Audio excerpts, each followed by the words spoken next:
कभी किसी पक्षी को घोंसले की नींव बनाते देखा है? अथक परिश्रम करके तिनका तिनका बिटोर कर वो पक्षी अपना घोंसला बनाता है, अपनी संतान के लिए एक सुरक्षित घर बनाता है।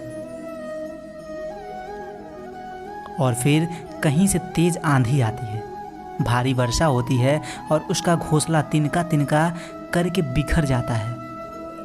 फिर वो पक्षी क्या करता है? वो रोता नहीं है, ना ही विलाप करता है। वो बिना विलंब करे फिर से अपना घोंसला बनाने लगता है और सफलता पाता है। फिर हम क्यों छोटी छोटी असफलता से भयभीत होकर परिश्रम करना छोड़ देते हैं?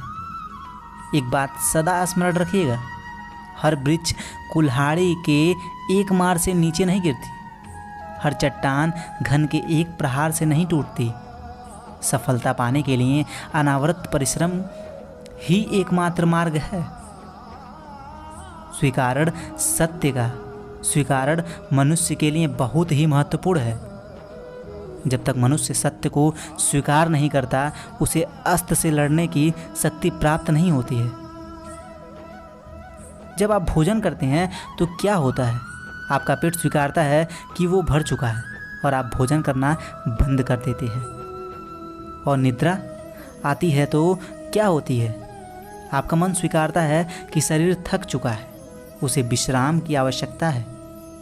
उसी प्रकार जब आपको किसी भी अशन को रोकना हो तो आपको स्वीकारना पड़ता है कि बहुत हो चुका है, चाहे वो लालच हो या मदिरा पान।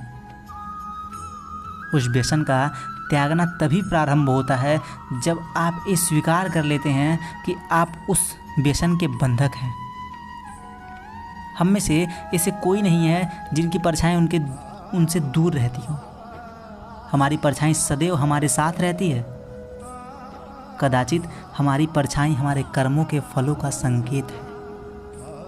कदाचित इसी कारण कई बार हमें अपने परछाई से भय भी लगता है, परंतु इससे निवारण पाने का एक साधन आवश्यक है।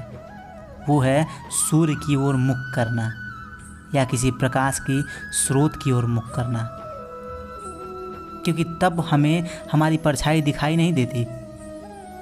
यदि इसे जीवन के संघर्ष में देखो तो ये प्रकाश का स्रोत शुभ कर्मों की चेतना है। यदि आपके मन में शुभ कर्म करने की इच्छा है तो आपका कभी भी अपने कर्मों का फल भय नहीं होगा। राधे राधे।